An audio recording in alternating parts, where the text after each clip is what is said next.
여러분 안녕하십니까, 백운기입니다. 깨어있는 국민들이 이 정권을 심판할까 봐 두려운 걸까요? 윤핵관들이 모양만 갖춘 경선을 통해서 공천받고 용산 출신들은 양지에 척척 안착하고 감동 없는 공천에 국민들이 등을 돌릴까 봐 두려운 걸까요? 국민의힘 한동훈 비대위원장이 갈수록 말이 거칠어지고 여유가 없고 초조한 모습을 보이고 있습니다. 이재명 대표 얼굴에 묻은 것을 떼어준 건데 코딱지를 파줬다고 그래야 공천받냐, 이렇게 비꼽니다. 말 뻔세도 뻔세지만 사실이나 제대로 알고 공격해야지요. 수사도 이런 식으로 하지 않았을까, 그런 생각이 좀 들지 않습니까? 생방송 백운계 정치 1번지 출발합니다.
네, 여러분, 정의리TV 특파원을 모집합니다. 29일까지 커뮤니티에 자기소개서 보내주십시오. 뭐 자기소개서 보냈다고 뭐 제가 심사하고 탈락하고 이러지는 않습니다만, 그래도 이제 어떤 분이신가 또 이렇게 연락도 하고 그래야 되니까요.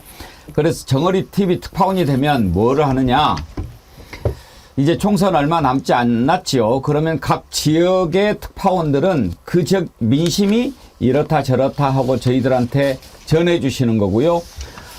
유튜브 채널이 혹시 있으신 분은 유튜브로 이야기하셔도 되고, 또 영상 통화할 수도 있고 전화 연결도 할 수 있고, 또 나는 뭐 얼굴에 자신이 있어 그러면 화면에 이렇게 나오시는 걸 추천드리고, 목소리에 자신 있어 그러면 전화로 하시고, 둘 다 자신 없어 그러면 그냥 글로 보내주셔도 됩니다. 그래서 총선 끝나고까지 한번 지역 민심을 생생하게 전해줄 수 있는 정의리 특파원, 여러분 많이 응모해 주십시오. 제대로 한번 민심이, 바닥 민심이 뭔지 우리가 알아야 되지 않겠습니까? 제가 오늘 여러분들께 꼭 그 말씀 드리고 싶어요. 신문 보지 마세요. 그리고 텔레비 뉴스 이런 것도 보지 마십시오. 완전히 보면, 근데 오늘 또 경향신문 기자가 여기 나와 있어가지고 신문 보지 마라고 해가지고 뭐하냐, 이따가 소개는 하겠습니다. 경향신문만 보십시오. 헷갈립니다. 그리고 완전히 이거 위험합니다. 그러니까 정신 똑바로 차리고 우리가 이번 선거판 들여다보려면 백운계 정치 1번지만 보시면 됩니다. 그래서 지역 특파원 많이 신청해 주시길 바라고요. 좌격 조건이 하나가 빠졌는데, 외국 해도 되려나? 해외 동포들도 계시잖아. 동포 있으니까. 네. 총선도 투표하죠. 투표합니까? 예. 네, 그렇죠. 합니다. 투표권자도 있습니다. 네. 예. 그래요? 그러니까 네. 그러면 우리가 40개국에서 지금 보고 있잖아요. 명시의상관 오케이. 특파원들이 계시네요. 외국도 지원해 주십시오. 예. 선물 드리려고 하는데 그러면은 배송비가 더 들어가 버리겠는데. 네, 여러분들 많이 응모해 주십시오. 아무튼 뭐 외국도 좋고 남극도 좋고 화성도 좋습니다. 화성은 경기도 화성이었습니다. 도다리 쑥국 어제 소개해드렸는데 제가 저 광고만 보면 참 기분이 좋아져요. 먹을 때 생각이 나서 아주 좋아요, 여러분. 근데 제가 그 설명을 안 드렸더라고요. 저게 3인분에서 4인분이에요. 한 가족 드시기에 충분합니다. 그런데 그걸 무료 배송에 29,900원이면 겁나게 싼 겁니다. 제가 강력하게 추천드리니까 어제 제가 소개해드렸더니 너무 많이 나가가지고 지금 얼마 안 남았다고 정어리머리 그러는데 이건 약간 장사 속 같기도 한데 근데 만약에 다 판매되면 제가 추가해달라든지 할 테니까요. 많이 주문해서 입맛 없고 나른한 봄에 맛있는 도다리 쑥국 드시고 힘내서 열심히 싸우자 하는 말씀 드리고 달팽이 크림도요. 많이들 사랑해 주시는데 제가 그걸 빼먹었더라고요. 아이크림을 같이 드리더만요. 예, 그러니까 정어리몰 사랑해 주시고 많이 구입해 주십시오. 가격도 좋고 제가 그거 바르고 엄청 얼굴이 좋아졌지 않습니까? 광고 끝. 자, 오늘 함께 하실 세 분 패널 소개합니다. 김유정 전 민주당 의원, 용병호 퓨처미디어 연구소장, 오늘 뉴페이스가 왔습니다. 구교형 경향신문 기자 오셨습니다. 어서 오십시오. 네, 안녕하세요. 구교형 기자님. 네. 이름 발음이 조금 어렵긴 한데. 어렵습니다. 네. 우리가 지금까지 전직 기자들은 많이 모셔봤는데 파릇파릇한 현직 기자 모시니까 기분이 너무 좋은데요. 아, 그렇습니까? 네. 네. 아, 저도 정어리 TV 나온다 그래가지고 네. 제 인지도를 좀 고양할 수 있지 않을까 네. 이런 생각이 좀 나왔고 네. 아까 우리 앵커님께서 신문 보지 말라고 하셨는데 네. 제가 비록 신문사의 정치부 기자지만 네. 저도 단언컨대 이번 총선에는 유튜브 봐야 된다 이렇게 생각을 합니다. 이야, 좋아요. 단 잔서가 있어요. 네. 백운기의 정어리 TV도 보지만 예. 구교용의 정치비상구 경향TV도 반드시 시청해야 된다. 이런 말씀 좀 드립니다. 오케이. 내가 그저 한번 소개 구교형의 정치비상구입니다. 정치 네. 비상구 그 유튜브 채널은 구교형 기자가 하는 거예요? 경향신문에서 예, 하는 거예요? 경향신문 유튜브 채널 이름이 경향TV고요. 경향 거기에 TV. 이제 하나의 코너로서 아. 구교용의 정치 비상구라는 라이브 프로그램이 있습니다. 오케이.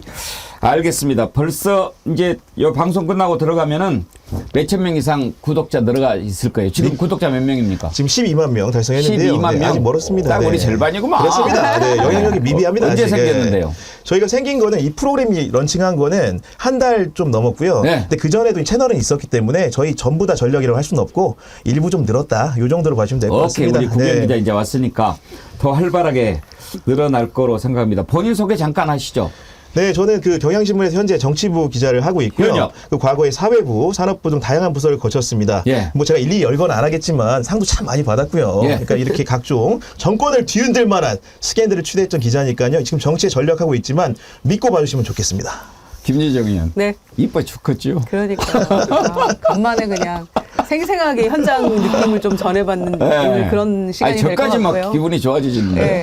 아니 근데 신문 기자 맞아요? 말투나 말 엄청 잘하죠. 이 자세가 네. 웬만한 방송 기자 아닙니다. 아직 유튜브 한다잖아요. 문감이잖아요. 그러니까요. 아니 그러니까 그 훈련을 언제 이렇게 받았을까? 아니면 타고났을까? 네. 뭐 아마 타고났을 것 같아요. 훈련을 받은 건 아니고요. 한 5주 정도 시작했습니다. 제가 전에. 그러니까 네. 재능을 타고났어요. 근데 그 저한테 우리 구교용 기자를 추천해 주신 분이 옛날 제 KBS 있을 때 공감 토론 진행했잖아요. 그 담당했던 네, 맞습니다. 네. 혜정 PD인가? 조효정 CP가요. PD. 지금 저희 네. 회사에서는 유튜브 팀을 총괄하고 있는 네. CP로 일하고 계신데 KBS에 근무를 하시다가 뭐 비교적 근자에 네. 저희 경향TV로 오셔가지고 저희 프로그램을 디렉팅해주고 계십니다. 네. 조희정 PD가 추천을 하면서 실력 좋고 뭐 다 좋은데 인성이 그렇게 좋다고. 아, 네. 제일 중요한 조건이네요. 네. 인성이 좋으면 막 밥도 잘 사고 그러는 거 아닌가요? 아, 돈은 없어가지고요. 밥은 잘은 못 삽니다. 네. 아니 저도 신문 기자만 했으니까 방송 잘 모르잖아요. 근데 방송 하시는 분들은 전달력이라는 게 그렇게 중요하다면서요. 그렇죠. 그러니까 논리, 말, 겉으로 외모 이런 거 물론 당연한데 그보다 방송은 전달력이라는 게 핵심이라고. 전달을 잘해야죠. 우리 구교영 기자는 이 전달력이라는 거에 아마 상당할 것 같아요. 예. 쏙쏙 들어오는데. 딕션이 좋네요. 감사합니다. 근데 밥 사는 거 걱정하지 마세요. 우리 네. 또 언론계 전통이 항상 또 선배가 사겠도 그렇습니다. 돼 있으니까 네. 너무 염려하지 마시고 알겠습니다. 식욕은 왕성하죠? 아시고 아주 왕성합니다. 오케이. 네. 오늘 한번 네. 기대를 해보겠습니다. 자, 오늘요. 그거부터 한번 따져봅시다. 코딱지, 콧구멍, 뭐 이게 좀 지저분하긴 한데 이걸 안 따져볼 수가 없는 게 제가 어제 뉴스 보다가 제가 여러분들한테 뉴스 보지 말라고 그랬는데 저는 좀 봐야죠. 왜냐하면 제가 알아야 뭔가 말씀드리지 않겠습니까? 그러니까 여러분들은 그냥 스트레스 받지 마시고 쉬고 계시면 제가 혼자 다 스트레스 받아가면서 보고 말씀을 드릴게요.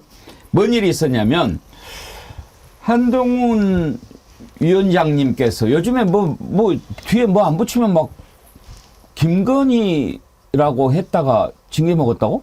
김건희 특별법이라고 했다고 연동을 해요. 야단이 난 거 아닙니까 지금? 그래서 제가 네. 풀네임으로 법률안을 얘기하기로 했어요. 네. 한번 읽어드릴게요. 네. 대통령 배우자 김건희의 도이치모터스 주가 조작 의혹 진상 규명을 위한 특별검사 임명 등에 관한 법률안이라고 제가 모든 방송에서 읽으려고요. 그 법률안 이제. 만든 놈 누구예요? 그 여사님자 안 붙였네? 안 붙였네요. 그놈들 다 야당에서 만든 거거든요. 잡아가야 이거? 되네. 네. 잡아가야 되네. 징계 먹어야 되네. 야당에서 발의한 법안이니까요. 야당 의원들 다 압수수색해야 되네. 그러네요. 아니 법안에 뭔 임자가 들어가고 여사자가 들어가겠어요. 그러면 김건희 특검법이라고 한 게 뭐가 잘못됐다고 그걸 갖다가 제재를 해요. 나 그런 이게 무슨 나라예요? 그러니까 이게 방통심의위원회 따로 있고 최근에는 선거방송심의위원회를 별도로 지금 가동하고 있더만요. 이 선거방송심의위원회라는 곳에서 아마 여당 측 추천위원들인 걸로 보이는데 이들이 그렇게 문제 제기를 어처구니 없이 했더라고요. 근데 또 그게 받아들여져서 아마 공중파 해당 방송이 그러니까 이제 핵심은 그거예요. 진행자가 그걸 바로잡지 않았다. 근데 내용은 그 여사라는 표현을 뺐다는 이유로 행정지도 뭐 이렇게 내렸다는데. 근데 우리 유튜브는 이제 해당이 안 되니까 상관이 없지만 예. 이제 SBS에서 그랬다는 거 아니에요? 근데 SBS나 종편 이렇게 보면은 이재명이 문재인이 뒤에다가 새끼자만 안 붙였죠. 그렇게 말한 놈들 수두룩 하더만. 그거는 문제 안 되는 거예요? 그러니까 뭐 사실 동일선상에서 본다면 당연히 문제를 삼아야 하는데 지금 전 전략은 이렇다고 봅니다. 결국은 여사자를 붙이라고 한다는 얘기는 작은 제안 같지만 뭔가 봉쇄적인 여건을 만드는 거예요. 김건희 여사 얘기를 하려면 한 번 더 고민하게 만드는 거죠. 그렇기 때문에 결과적으로는 출연진들이라든가 제작진들이 김건희 여사 문제를 한 번 더 원고에 쓰고 그리고 바로 할 때는 더 생각하게 만드는 겁니다. 이게 작은 것 같지만 결국 큰 영향을 준다. 결국 말에 족쇄를 채우는 효과가 있다. 이렇게 보여집니다. 분석적이네. 아주 좋아요. 아주 좋습니까? 네. 얼굴은 약간 나하고 비슷하게 생겼는데 훨씬 분석적인데요. 오, 아주 좋아요. 교묘하게 입을 틀어막는 거죠. 안 틀어막는 듯 하면서 생각하게 멈칫하게 만들잖아요. 그러네요. 왜냐하면 출연진들이 패널들은 또 방송사 입장을 생각해야 되잖아요. 피해가 가지 않을까. 우리가 말하는 건 너무 정당한데. 그래서 멈칫하게 만드는 효과를 보려고 지금 이 난리를 치는 것 같아요. 그래서 이제 다시 한동훈으로 넘어가서 무슨 콧구멍 뭐 이런 이야기를 하길래 뭔 소린가 하고 들여다봤더니 그런 거예요. 일단 한동훈 얘기부터 먼저 들어봅시다. 대표의 코를 대신 파주거나 대표가 차은우보다 잘생겼다라고 하는 비위 좋은 아부꾼만이 살아남을 수 있는 정글이 돼버린 것이 지금 이재명 대표의 민주당입니다. 그렇지만 만약 우리 국민의힘의 후보 중에서 제가 차은우 씨보다 낫다라고 말하는 분이 있다면 우리 국민의힘에서는 절대 공천받지 못할 겁니다. 왜냐하면 아주 높은 확률로 굉장한 거짓말쟁이거나 굉장한 아첨꾼일 거거든요. 참 점잖은 체면에 점잖게 얘기합시다. 자, 이제 뭔 얘기냐면 대표 코를 대신 파줬다. 이게 뭔가 해서 찾아봤더니 그 장소가 어딘지는 모르겠어요. 이재명 대표가 이렇게 가는데 박찬대 의원이 이렇게 뭐 얼굴에서 뭐를 떼주는 것이 있는데 이쪽에서 보면 얼굴에 묻은 걸 떼주는 게 보이는데 반대쪽에서 보면 마치 코에서 뭐를 이렇게 빼는 것 같이 그렇게 보인 장면이 있는 거예요. 그걸 영상 한번 보십시오. 지금 이렇게 이재명 대표랑 있는데 얼굴에서 뭐 묻었나 봐요. 그러니까 뭐가 붙어 있을 수도 있고. 그런데 그걸 가지고 콧구멍 대신 파준 것처럼 그렇게 얘기를 한 거죠. 콧구멍 아니네요. 아니잖아. 콧구멍 본인이 팠네요. 네. 네. 콧구멍 아니잖아. 네. 근데 저걸 콧구멍 대신 파줬다고 이야기를 해요. 네. 뭐 이게 엄격하게 따지면 그리고 법리적으로 얘기하면 허위사실 공표에 따른 명예훼손 소지가 있다. 네. 왜냐하면 분명히 박찬대 최고위원은 옆에 있는 코를 건드렸는데 뭐가 이물질이 묻어서 털지 않았겠습니까? 그리고 코를 판 건 우리 이재명 대표가 팠단 말이에요. 근데 한동훈 위원장은 저기 묘사에 있어가지고 코를 대신 파주면 공천 준다는 식으로 얘기했는데 그건 적합한 비유가 아니고 사실관계를 따져봤을 때 굉장히 어긋나 있다. 그렇기 때문에 정말 이렇게 할 일은 없겠지만 허위사실을 공표했다. 이렇게 볼 수도 있을 것 같습니다. 그러니까 윤경호 소장 보시기에도 본인이 코 만진 거지 박찬대 의원이 코 대신 파준 거 아니잖아요. 아, 글쎄요. 이제 확인해 보면 금방 규명될 일인데 저게 여당 대표가 할 얘기입니까? 저는 그거에 더 기가 차고, 그러니까 한동훈 위원장이 이런 아주 말단 지엽적인 이런 것들 건드리면서 그러니까 저희 얘기도 아마 안기령이라는 저 도봉갑 예. 그 공천 그걸 가지고 시비를 걸면서 아마 또 갖다 붙인 것 같아요. 저는 한동훈 위원장 덕분에 좀 부끄러운 얘기 하나만 드리자면 차은우가 저는 누군지를 몰랐어요. 근데 그러니까 쉽게 말하면 이제 저희 그동안에 했던 얘기로는 옛날로 따지면 뭐 신성일 영감님 그 정도까지 올라가면 너무 그다음에 멀고. 밑으로 내려오면 장동건 정도. 영화배가 정도 네. 뭐 이런 비유드만요. 그렇게 하십시다. 예, 그런데 차은우라는 이름이 튀어나와서 덕분에 차은우도 알게 됐습니다만 그거 다 좋아요. 그 해당 당사자인 안기령 씨가 뭐 예능 하자고 그랬는데 다큐로 받아들인다 이렇게 이제 한마디로 잘 받아쳤던데 저게 여당 대표가 할 얘기인가? 그것도 한번 들어봅시다. 안기령 씨가 뭐라고 얘기를 했는지 한번 들어볼까요? 한동훈 위원장께서 예능을 다큐로 받아들이시는 것 같습니다. 아무리 국민의힘 상황이 급해도 예능을 다큐로 받아들이거나 야당을 험담하거나 그런 일은 한동훈 위원장께서 하실 일은 아니라고 생각됩니다. 집권 여당의 비상대책위원장이시잖아요. 그러니까 말싸움에 골몰하시기보다는 국민과 민생을 위해서 조금 더 신경 써주시면 좋겠습니다.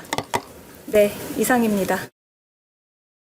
김유정 의원 저걸 좀 상황을 설명을 해 주시죠. 그러니까 안기령 씨가 어디 예능 프로그램에 나가가지고 뭐 네. 누가 더 하냐 뭐 이렇게 즉각적으로 대답하는 그런 프로그램에서 이재명 차은우 뭐 그러니까 이재명 그랬다는 거 아니에요? 그렇죠. 그러니까 저거를 이상형 월드컵이라고 해요. 네, 그래가지고 말하자면은 이 둘 중에 하나 고르는 거예요. 빨리빨리 답을 하는 거예요. 그게 이제 작년 2월인가 어디 그 유튜브 출연을 해가지고 고르는 거였어요. 그래서 뭐 이를테면 이재명 문재인, 뭐 이재명 조국, 이재명 차은우 이렇게 간 거예요. 네. 마지막 김남국, 김남길 이렇게 갔단 말이에요. 네. 그랬는데 거기를 다 이제 이재명 이렇게 골랐다고 웃으면서 고르는 거죠. 이상형 월드컵처럼. 그리고 막판에는 이제 뭐 잘생긴 국민의힘, 못생긴 민주당 뭐 이런 걸로 마무리가 됐어요. 그래도 우리는 민주당 이렇게 갔단 말이에요. 그런데 이런 이상형 월드컵 이 유튜브에서 가볍게 예능처럼 이렇게 다루고 웃으면서 하는 이걸 가지고 그걸 선택하지 않으면 공천을 안 주는 이렇게 여당 대표가 할 일은 아니라고 보고요. 도대체 그래서 예능을 다큐로 봤냐 이 말이 너무 적절한 표현인 거죠. 그리고 박찬대 의원이 그 이제 외부 행사에서 이렇게 이쪽 편 보면 광대뼈에서 머리카락 내지는 뭐가 묻었던 것 같아요.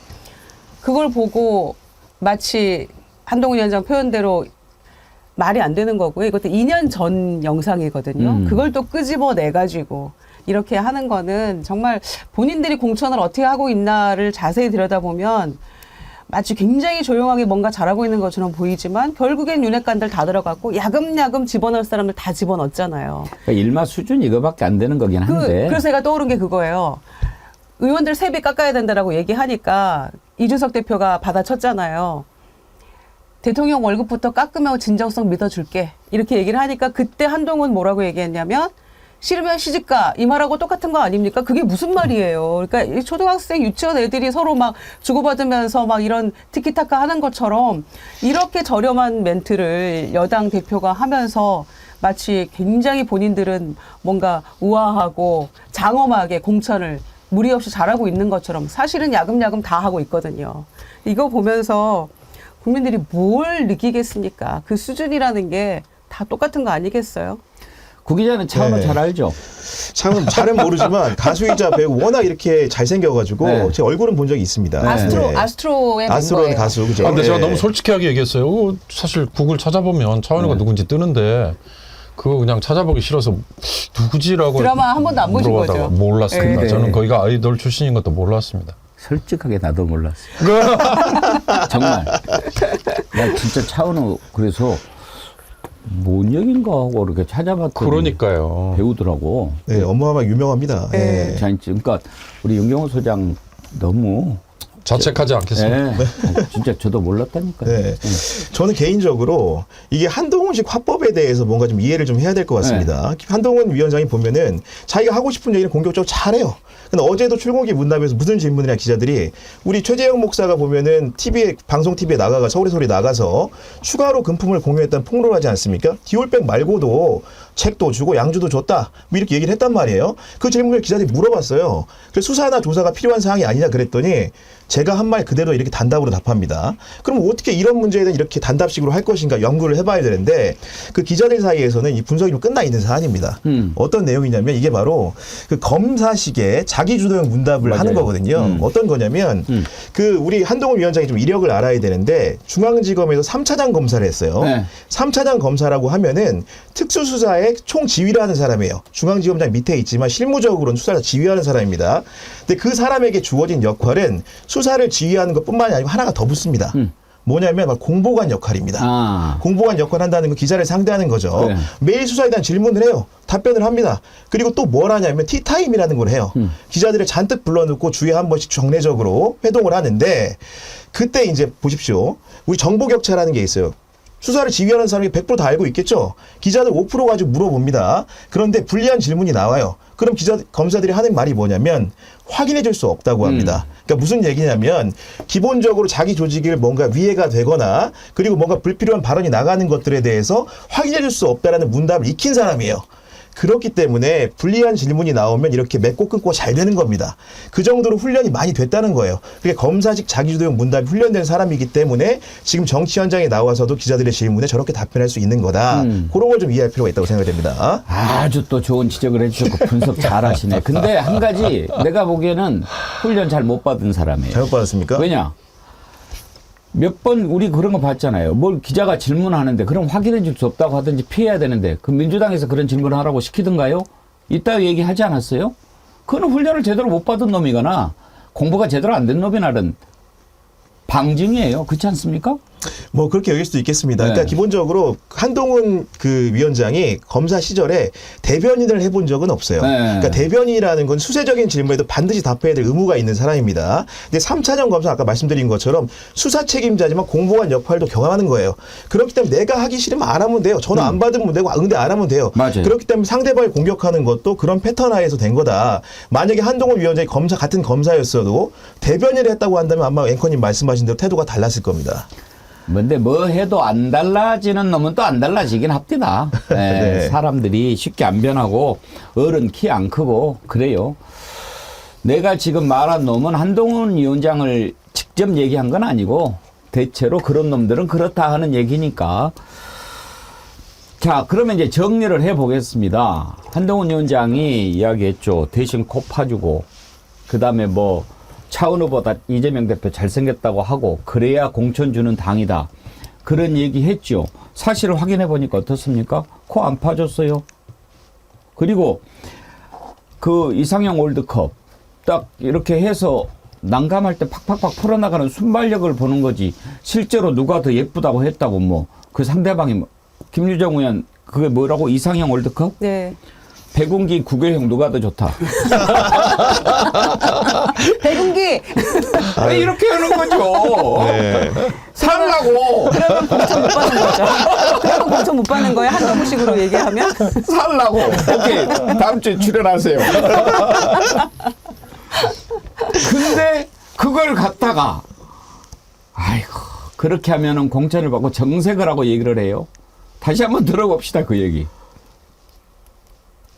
대표의 코를 대신 파주거나 대표가 차은우보다 잘생겼다라고 하는 비위 좋은 아부꾼만이 살아남을 수 있는 정글이 돼버린 것이 지금 이재명 대표의 민주당입니다. 그렇지만 만약 우리 국민의힘의 후보 중에서 제가 차은우 씨보다 낫다라고 말하는 분이 있다면 우리 국민의힘에서는 절대 공천받지 못할 겁니다. 왜냐하면 아주 높은 확률로 굉장한 거짓말쟁이거나 굉장한 아첨꾼일 거거든요. 저런 표현들이 얼마나 참 정색하고 얘기할 겁니까? 그것도 사실이 아닌 걸 가지고 그렇게 말을 잘하면 모든 말에 다 답해야죠. 아까 우리 구교영 기자께서 말씀하신 것처럼 사실 뭐 확인해 줄 수 없다. 뭐 또 확실하게 뭐 얘기를 해야죠. 저런 사람한테 김건희 물어보면 뭐라고 답하는지 아십니까? 그 한번 좀 띄워봐 주세요. 우리가 항상 기억하는 말 있죠. 김건희 여사 이러이러한 문제에 대해서 어떻게 하는 겁니까? 최근에 또 이렇게 이야기해요. 아마 당에서 하는 것으로 제가 모르겠다. 당 차원에서 하는 것에 대해서는 법적 문제를 제가 다 챙기지는 못하고 있다. 윤경호 소장님, 저게 말입니까? 광고입니까? 저게 아마 이 1억 손배소 관련된 그 문제 답변일 거예요. 예. 그죠? 그러니까 뉴시스를 상대로 아마 국민의힘 한동훈 위원장이 제기한 소송인 것 같은데 뉴시스가 한 위원장이 영부인 명품백 수수 의혹 사과 요구 논란에서 한 발 물러섰다. 이런 아마 분석 기사 보도를 한 거. 이거에 대해서 1억 손배소 정정 청구 뭐 동시에 했다 이건데 이걸 이제 한동훈은 그 제가 모르는 일입니다라고 또 발뺌 지금 했다는 거잖아요. 아마 한동훈이라는 비대위원장은 본인의 정치 경력 평생 그리고 인생에 따라다닐 것 같은데 부산 고검의 말로는 이를테면 물 먹고 내려가 있을 때 검찰총장의 부인인 김건희 씨와 사적인 걸로 추정되는 카톡을 주고받은 거. 예. 그래서 그걸 공개해라 그랬더니 끝까지 본인 가지고 있는 아이폰 비밀번호 제출하지 않고 정말 그래서 그때 나온 얘기가 법꾸라지라는 거 아니었어요? 뭐 문제되지 않도록 방어하면서 그 상식적으로 이해가 되십니까? 아니 내 상사의 부인과 업무 보고 뭐 당사자인 검찰총장과 연락이 되지 않았기 때문에 했다라고 둘러댔는데 아마 그런 식의 이 본인에게 덧씌워져 있는 부끄러운 족쇄 이런 게 따라다니는 한은 저런 발뺌이나 아니면 변명이 과연 통할 건가? 그리고 저는 이 그러니까 코를 파주거나 아니면 잘생겼다고 해주거나 차은우보다 잘생겼다고 해주거나가 문제는 최근에 이 두 당사자 그러니까 박찬대 의원과 안규령 씨가 이번에 공천 받는 그 직전 최근 그래도 1, 2개월 사이에 이런 행동을 하고 이런 말을 했다면 공격 뭐 그나마 근데 이게 2년 전 1년 전의 일이더만요. 그러니까 이게 너무나 악의적이잖아요. 근데 김주정 의원 말 뻔세도 뻔세지만 왜 저럴까? 그러니까 뭐 이제 교육 뭐 검사 출신이라고 하는 거 이런 것도 있지만 뭔가 좀 초조하고 지금 좀 걱정이 많이 되는 거 아닌가 그런 생각도 들지 않습니까? 네. 법무부 장관 할 때 도어 스태핑 할 때 모습하고 또 다르잖아요, 지금은. 그런데 그때부터 지금까지 삼남한상을 다 논평하려고 노력했던 사람이 김건희 여사 관련된 거는 딱 입을 다물잖아요. 그래서 뉴시스가 잘 분석한 거예요. 한 발 물러섰다. 이런 해석 기사를 썼는데 저희가 보기에 한 발만 물러섰습니까? 10발 이상 물러섰고 아예 그냥 이거는 거론조차 하지 않잖아요. 모든 걸 논평하는 사람이. 그런데 그거에 대해서 해석 기사를 썼다는 이유로 이 언론을 상대로 1억 손배소를 당해서 청구를 했는데 그걸 내가 모르고 있다? 다 알잖아요. 본인은 다 아는 것처럼 모든 걸 아는 것처럼 늘 얘기하지 않았습니까? 그런데 이렇게 이 불편하고 또 곤란한 거는 이렇게 빠져나가고 그런 모습 보이면서 여당 대표로서 지금 야당 공격에만 이렇게 몰두하는 모습 그리고 사실관계가 아닌 부분을 가지고 이렇게 조롱하듯이 하는 거 이거 더 진짜 화를 돋구는 문제죠. 아니 박찬대 의원이나 안규령 부대변인이 이상형 월드컵 그거 이재명 답해서 혹은 박찬대 의원이 얼굴에 묻은 걸 떼줘서 지금 공천을 받은 건가요? 그러니까 이거는 그냥 본인들 공천이나 알아서 남은 내관들을 잘 정리하면 될 일이지 야당을 향해서 이렇게 조롱하듯 해서는 안 될 일이죠. 이거는 정말 본인의 수준의 문제 아닙니까? 뛰어난 분석력을 보여주신 우리 구교영 기자께 다시 한번 좀 네. 의뢰를 해보겠습니다. 네. 왜 이렇게 하는 것 같습니까? 그러니까 이게 뭐냐면 공직자는 사실은 자신에 대한 비판에 대해서 해명과 재반박을 통해서 설명하면 되는 거예요. 그게 이제 언론 관련된 소송에서도 일관된 법원의 판례입니다.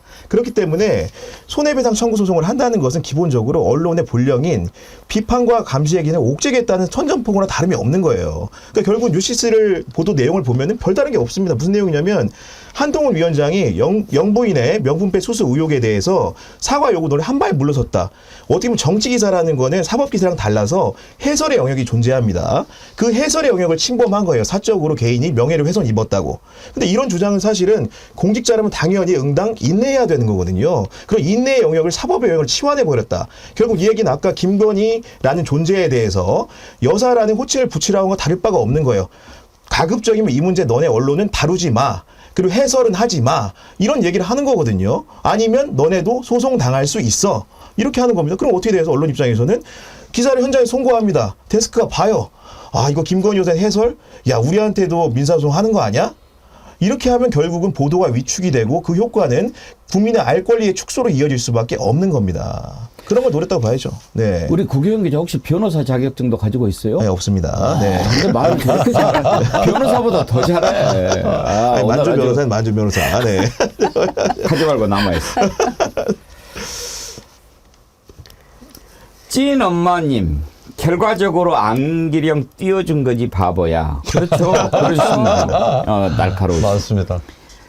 그 다음에 아싸아싸 대박님, 말하는 교육을 배워야 할 것 같다. 배운다고 될 것 같지도 않고 생각 깊이가 없고 수준이 떨어진다. 양인주님은 슈퍼챗까지 쏘시면서 글을 보내주셨는데, 대통령을 향한 안동훈 비대위원장의 충성심은 우리 집 반려견보다 낫다는 건 인정합니다. 양심혁명님, 김건희 물어보면 모르겠다고 외면하는 비겁한 자식이 추운 데서 벌벌 떨며 기다리다가 두목에게 폴더 인사나 드리고 정치 생명을 이어가는 버러지 자식 아닌가? 읽다 보니까 뭐 여기 많이 있었네. 양심혁명님, 저를 놀라게 하지 마십시오. 분석을 해봤는데요. 어저께 박지원 전 국정원장 나오셨잖아요. 아주 간단하게 정리를 하더라고요. 한동훈 위원장, 우리가 지금 여러 가지 분석을 했는데 왜 그런 것 같습니까? 어떤 것 같습니까? 그렇게 물어봤더니 뭐라고 답했는지 여러분 기억나시죠? 한번 다시 들어봅시다. 원장님 보시기에 한동훈은 지금 잘하고 있는 것 같습니까? 한동훈 엉망이지. 역시 초짜죠. 뭐가 제일 문제로 보입니까? 제일 문제는 싸가지 없는 거예요. 이게 집권여당의 대표는 동서고금, 우리 정치사를 보더라도 야당을 잘 설득해서, 즉 협치를 해서 대통령의 정책을 보좌하는 일입니다. 그런데 그 양반은 처음부터 무슨 검찰총장 취임하듯 운동권 청산하겠다. 싸운, 입만 벌리면은 민주당 비난하고 입만 벌리면은 이재명 대표 비난하는데 정치부 기자회에서 봤잖아요. 상호간에 파트너는 비난을 안 하는 거예요. 그렇기 때문에 사무총장이, 원내 대변인이, 당 대변인이 그런 얘기를 할 수 있는데, 이건 꼭 당 대표가 아니라 비대위원장이 아니라 원내 수석 부대변인 같은 일만 하니까 이게 말이 되느냐, 이거. 참. 제가 아까 딱 저 말을 하고 싶었습니다. 예. 당대표가 할 얘기가 아니라 원내 수석 부대변인 정도가 할 얘기가 뭐 코를 파니 아니면 뭐 차은우보다 더 잘생겼으니까 공천 받았니 하는 참 그런 얘기라고 저는 생각했는데, 역시 박지원 원장이, 저분도 방송인이신 것 같아요. 정치인보다는. 방송 뭐 월요일부터 목요일까지 한 15개 하고 또 지역구 가고 그러시더라고요. 그러니까요. 근데 예. 한마디로 일갈해 주셨네요. 싸가지 없다고. 누구나 하고 싶은 말 아니겠어요? 우리 구 기자님은 네. 혹시 싸가지 발언으로 가장 유명했던 사람 누군지 아세요? 아, 싸가지 발언이요? 싸가지 관련. 싸가지 관련. 제가 뭐 뭐 즉흥적으로 생각나는 건 이준석 전 네. 대표 정도 아닐까 싶은데요. 예전에 또 유명하신 분들이 좀 있었나요? 원래 네. 싸가지 하면 유시민. 우리가 떠올랐던 사람이 유시민이에요. 아, 그렇죠. 맞습니다. 근데 이제 네. 지금 본인이 그런 얘기를 이제 많이 합니다. 근데 그걸 누가 얘기했더라? 김영춘 의원이. 예. 그러니까 그런 표현을 한 거예요. 유시민 장관은 다 좋은데 좋은 말을 싸가지 없이 한다. 이제 이렇게 하면서 본인이 본의 아니게 이제 그 레떼를 붙여가지고 살게 됐는데 나중에 어디에선가 그 소회를 밝힌 적이 있는데요. 이게 어찌됐든 한번 딱 이렇게 붙어버리잖아요. 그럼 참 떼어내기가 힘들어요. 근데 이건 이상형 월드컵 할 것도 없이 여론조사로 만약에 한동안 싸가지 있다 없다 하면은 몇 % 나올 것 같아요. 젊은 친구들은 또 어떻게 보느냐 이것도 중요할 거예요. 제가 그러니까 한동훈이나 이준석 이 두 사람이 지금 자주 노출되는 뭐 가장 많이 노출되는 정치인이지 않습니까? 이 두 사람한테 느끼는 똑같은 그 인상이 이들은 논쟁에서 지지 않는 방법을 배웠다, 훈련받았다 이거거든요. 근데 이게 이제 미국식 교육이에요. 중학교, 고등학교 때부터 이들은 영어로 얘기하면 디베이트. 그리고 실제 그런 과목이 있어요. 포렌식에 S가 붙어 있는 포렌식스라는 이런 과목은 항상 상대와 토론을 통해서 자기 주의, 자기 입장을 밝히고 그리고 나중에 어떻게 보면 상대를 제압하려고 하는 뭐 이런 것보다는 지지 않는, 그러니까 내 논리를 정확하게 전달하는 뭐 이런 훈련인데 한동훈이나 이준석은 그런 거를 너무 의식을 하고 있다. 근데 이제 아까 박지원 원장의 얘기 중에 내 파트너는 예. 예우 차원에서도 공격하지 않는 거다. 그 얘기를 저는 좀 한동훈이라는 정말 비대위원장이 귀담아 들었으면 좋겠어요. 정말 자기가 생각하는 파트너가 누군지를 알아야죠. 그런 이제 철없는 짓을 하다 보면 아니 전당대회에서 절차적 정당성이나 민주적 정당성을 부여받지 못하고 그냥 임명직 대표가 되다 보니까 저런 행동을 한다 이런 비판 받을 수 있어요. 오늘 아침에 한 칼럼을 상당히 좀 잘 읽었는데요. 김종필의 정치, AI의 정치 이런 제목으로 쓴 거예요. 그러니까 이제 김종필 JP 어떤 이인자로서의 처세술 그리고 이제 정치 역량에서 정치 역정에서 보여줬던 것들을 소개하면서 지금 한동훈 비판을 한 건데요. 언감생심 JP한테 어떻게 비교하겠습니까만은 제가 생각하고 있었던 부분하고 같아서 여러분들과 좀 나누려고 하는데요. 두뇌 회전이 너무 빨라서 머리로만 정치를 하는 것 같다. 혼이 전혀 느껴지지 않는다. 한동훈은 AI가 준 정답을 실행하듯 기계적으로 이재명 대표와 민주당 비판에만 올인한다. 인기 없는 대통령의 존재감을 지우고 한동훈 이재명 구도로 선거를 치르겠다는 의도는 알겠다. 하지만 그런다고 철학과 비전의 결핍, 감수성과 진정성 부재가 감추어지진 않는다. 공감했어요.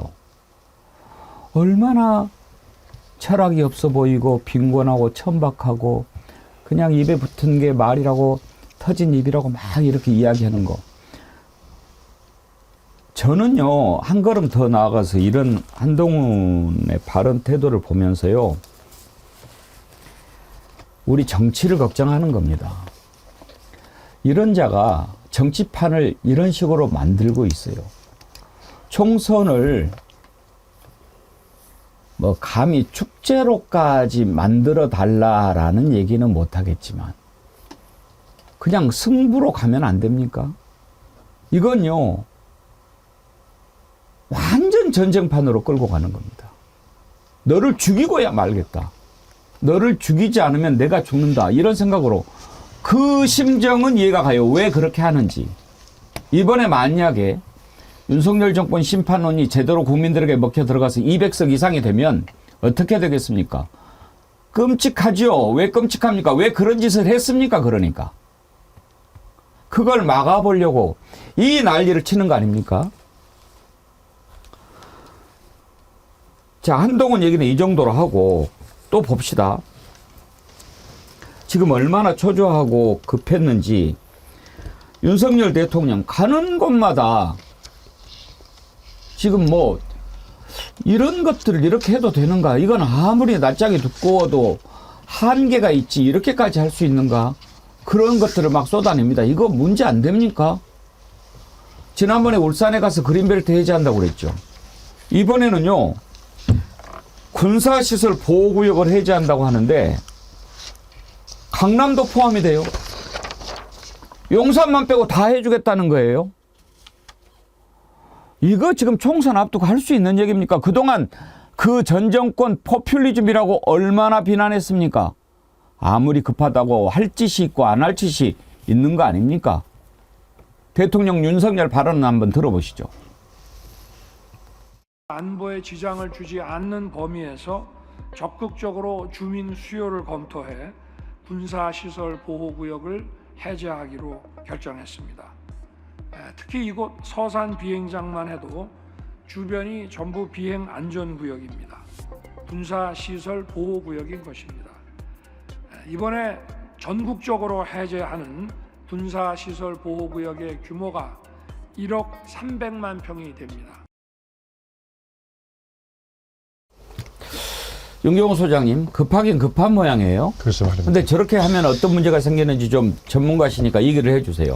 아니 우선 이 규제 해제, 규제 완화라는 미명에 대부분의 사람들이 그냥 박수를 보내는 거에 속을 수 있죠. 근데 문제는 원칙이 흔들린다는 거죠. 그러니까 이번에 주로 이제 풀었던 게 아마 군 비행장 주변을 공략을 한 것 같아요. 예. 그러니까 이제 국방부가 쥐고 있는 곳들이 많고 그러다 보면 다른 부처와의 업무 협의나 이런 거에서 비교적 쉽게 뚫을 수 있고 군 비행장 주변을 하다 보니까 지금 흔히 얘기하는 서울 비행장, 서울공항이라고 얘기하지 않습니까? 성남에 있는 그 주변도 포함이 된 거고요. 그러다 보니 그 일대 강남 지역까지 연계가 되는 그러니까 이제 이게 한번 물꼬가 터지면 그 다음에 형평성이라는 원칙이 또 적용이 돼야 되니까 저쪽은 됐는데 왜 여기는 안 되느냐. 그렇게 되면 전문적인 투기꾼들이 달라붙게 돼 있고요.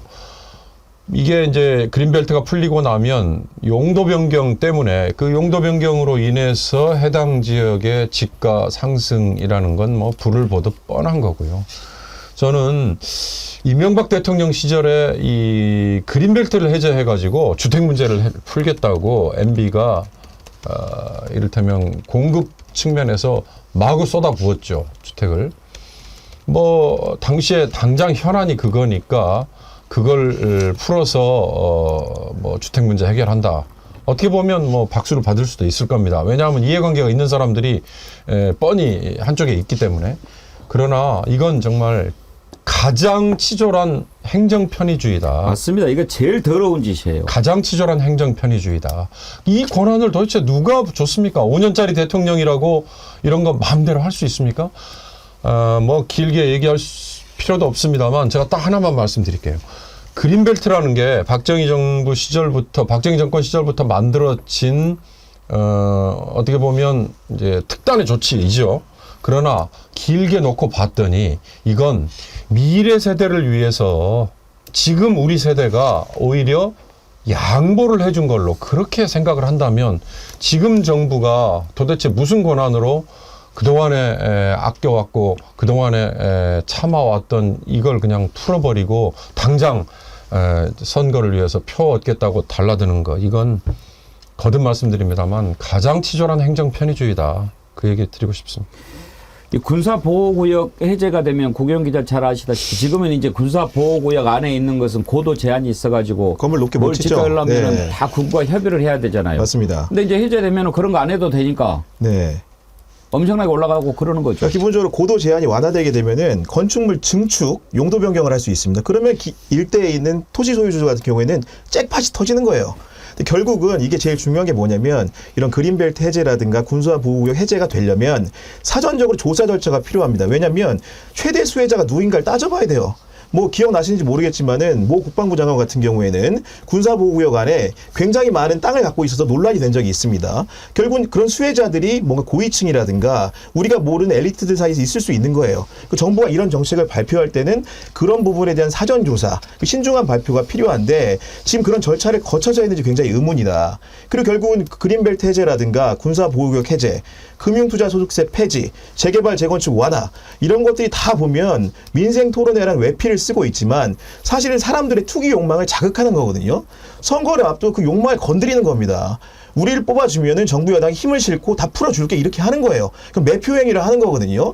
그렇기 때문에 사람들이 87년 민주화 이후에 최대의 관건 선거 아니냐는 주장도 하는 겁니다. 그 투기 욕망을 자극하는 거잖아요. 그러니까 그런 부분에 대해서 냉철하게 필요한데 이게 문제는 지금 열 몇 번 했잖아요. 끝이 아니라는 겁니다. 그 성태윤 정책실장이 어제 기자들한테 브리핑을 하기를 선거가 지금 43일 남았는데 이런 토론회가 7, 8번 더 남았다는 거예요. 그렇기 때문에 아마도 계속 여당을 지원하기 위한 그런 관건 선거 성격의 정책 토론회가 계속 정책 발표가 있을 거기 때문에 그런 욕망을 또 계속 자극하는 더 심하게 건드리는 그런 것들이 있을 거라 보기 때문에 방비가 좀 필요하다. 이렇게 좀 보여집니다. 고무신 막걸리 이제 그런 것들은 완전히 애교가 돼버렸어요. 그러니까 이게 지금 부처의 업무 보고를 대신하는 민생 토론 형태로 한 15번인가 14번인가 하겠다고 했던 건데 계속 하겠다는 거 보니까 이제 대놓고 관건 선거 하겠다는 거잖아요. 야당에서도 이 부분에 대해서 굉장히 반발하고 경고를 했는데도 그냥 아랑곳하지 않고 하겠다는 거고 얘기하신 대로 뭐 재건축, 재개발 이 규제 완화하고 그린벨트 풀고 또 이런 식으로 군사시설 보호구역도 다 해제하고 딱 거의 뭐 이 총선을 위한 3종 세트처럼 막 이렇게 풀겠다는 건데 여기에 대한 재원은 어디 있으며 이렇게 난개발이나 부동산 투기 영향은 어디 미칠 영향에 대해서는 정말 이거를 심각하게 분석을 했는지 군사 작전에는 문제가 없는지 이런 것들 지금 아무 생각 없이 그냥 푸는 것 같아요. 그래서 사람들이 첫 번째 딱 드는 생각은 그린벨트나 군사시설 보호구역에 누구 땅이 있는 거야? 이 얘기부터 나오는 거예요. 이게 온전하게 정말 민생을 생각해서 이런 얘기를 막 풀어내는 것이냐. 저도 그 생각부터 들어요. 네. 혹시 그쪽에 또 최은순 땅 있는 거 아니야? 누구 땅이 있지? 이렇게 딱 생각이 드는 거예요. 누가 이득을 보는 거지? 이렇게 하는 거지. 이게 정말 우리 민생과 관련이 있는 건가? 이런 의심을 하게 되는 거라서 정말 대통령이 이렇게 대놓고 총선 즈음에서 선거운동 하는 건 정말 처음 보는 것 같아요. 이거 괜찮은가요? 이거 문제 없어요? 성남 비행장 부근이 아마 이번에 가장 들썩이는 거에 직접적인 영향을 미칠 거예요. 성남 비행장 부근을 따지고 보면요. 송파구, 강남구, 서초구 뭐 다 이어지거든요. 그리고 이제 거기 이 분당 주변까지도. 그러니까 이 지역들이라는 거는 이미 땅값, 집값으로 그냥 정점을 향해서 가고 있는 지역이기 때문에 그러니까 아까 거듭 말씀드립니다만 7개 전국에 있는 7개 군 비행장 주변이라고 포장은 돼 있지만 이 성남 비행장 주변이라는 곳이 포함되어 있다는 게 이게 이제 우리 구 기자가 너무나 잘 얘기했듯이 결국은 가진 사람들, 결국은 투기적인 이 행태를 보일 수 있는 사람들의 욕망을 자극하는 그걸로 가는 거니까요. 정말 미래 세대를 위한 고려 뭐 이런 얘기를 하는 것 자체가 제가 정말 좀 입이 아픕니다. 제가 항상 여기에서 얘기하는 게 있지요. 앵간해야 됩니다. 앵간히. 이거는요. 너무 하는 거예요. 그리고 자기 입으로 그렇게 얘기하지 않았습니까? 무슨 짓입니까? 이계홍님, 그린벨트 안에 김건희, 최은순 땅 있는가 조사해봐야 한다. 다 그런 얘기 하시죠. 이심콩님도 장모 회사가 그런 쪽에 땅 엄청 많이 있나? 양휘자님, 정말 인구는 줄어가는데 국토가 유령의 집 천지겠네. 무곡성님, 아주 중요한 지적해 주셨네요. 무모한 그린벨트 해제는 국민의 산소통을 제거하는 것. 그렇죠. 허파 같은 건데. 허파잖아요. 네. 아니 누가 할 줄 몰라서 안 합니까? 그린벨트. 요즘처럼 기후변화 심한 거 우리 정말 느꼈잖아요. 며칠 전에 반팔 입다가 갑자기 다시 그 겨울 코트 다 꺼내 입고 목도리 두르고 다녔던 이게 정말 남의 일이 아닌데 앞으로 해를 거듭할수록 더 할 거라는 거잖아요. 올여름이 우리 인생의 가장 시원한 여름이라는 거잖아요. 그런데 이렇게 마구잡이로 막 이렇게 선거 앞두고 풀어 헤친다고 하니까 진짜 걱정이죠. 무곡성님 잊어버리기 전에 오늘의 댓글로 일단 선정합니다.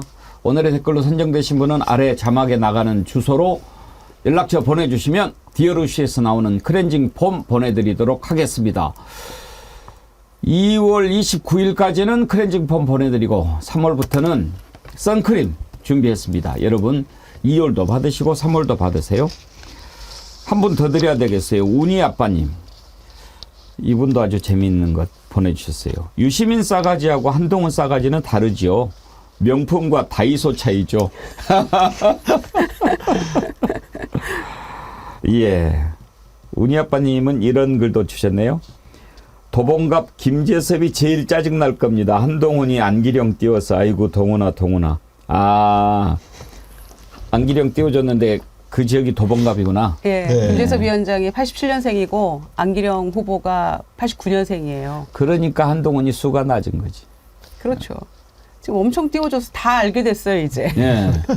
사실 김재섭, 안기령 둘 다 뭐 인지도가 서로 고만고만 할 텐데 지금 저렇게 얘기했으면은 인지도가 훨씬 더 높아지죠. 그렇죠.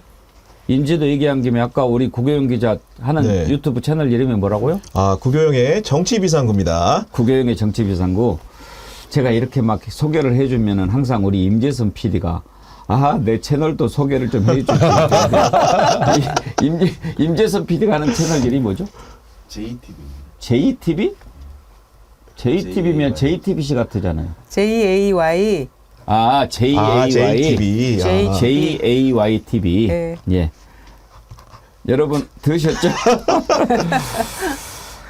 그거는 너무한 겁니다. 이렇게 군사시설 보호구역 같은 거, 그린벨트 같은 거, 이거는 당장 옛날에 농사를 짓던 시절에 어떤 일이 있어도 건드리지 않아야 될 것들이 있어요. 그게 내년에 다시 파종할 씨앗입니다. 그러니까 보릿고개가 와서 당장에 굶어 죽게 생겼어도 이 씨앗까지 밥을 해 먹어버리면 내년에는 농사를 못 짓는 거죠. 그래서 지금 당장 산에 올라가서 소나무 껍질 벗겨서 그걸로 허기를 채우는 한이 있더라도 씨앗은 건드리지 않는 거예요. 미래와 자식을 생각해서 그렇게 하는 겁니다. 당장 굶어 죽어갈지언정. 그런데 물론 내가 그 심정은 안다니까요. 이번 총선에서 심판받으면 그 처지가 어떻게 될지 보이니까 그거 벗어나려고 해도 미래를 생각한다면, 나라를 생각한다면 해서는 안 될 짓이 있는 거예요. 그린벨트 막 풀어버리고 군사시설 보호구역 아무런 검토도 없이 풀어버리고 그렇게 하면 이 나라 어떻게 됩니까? 완전히 나라를 망하게 가는 길로 가고 있는데 여러분 왜 이렇게 됐습니까? 지난 대선 때 선택을 잘못해서 그런 거 아닙니까? 그런 잘못을 또 할 겁니까? 정신 똑바로 차리고 봐야 한다니까요.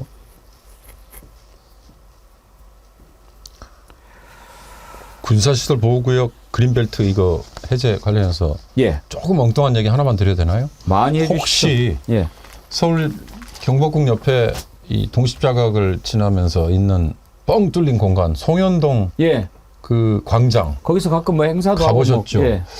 저는 그게 정비가 되고 송현동 광장이 뻥 뚫려 있고 나서 갔을 때마다 이 공간 너무 정말 사랑스럽고 우리 서울 시민들 그리고 강북 지역의 정말 자랑스러운 공간이다 했는데 거기에 문재인 정부 때 이건희 컬렉션을 전시할 박물관을 짓겠다 이렇게 이제 안을 발표했잖아요.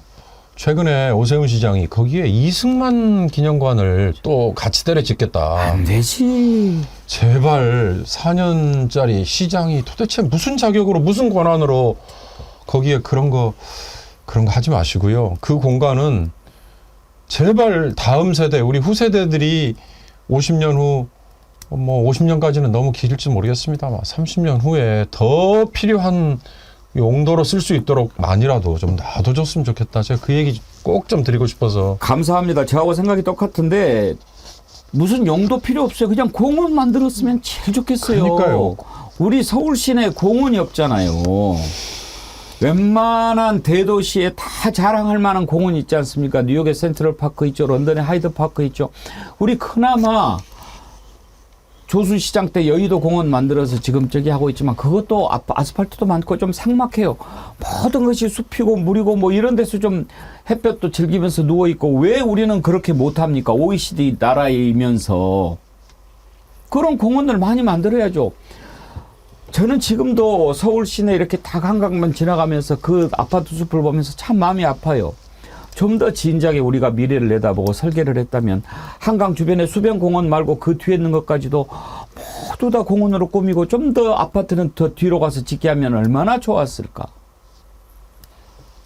그런데 그냥 뭐 한강변 보이는 아파트 고층짜리 그게 이제 뭐 더 올라가니 어쩌니 이렇게 돼 있는 거. 제발 좀 미래 좀 생각했으면 좋겠어요. 이 송현동 포함해서 군사보호 시설, 그다음에 그린벨트 푸는 거 이런 거를 결국은 유권자들이 국민들이 선거를 통해서 심판해서 막아야죠. 김종인 위원장이 또 이번에 이제 등장을 했더군요. 개혁신당에. 글쎄요. 이렇게 그 기술자들이 이렇게 하는 선거 저는 개인적으로 참 좋아하지 않습니다.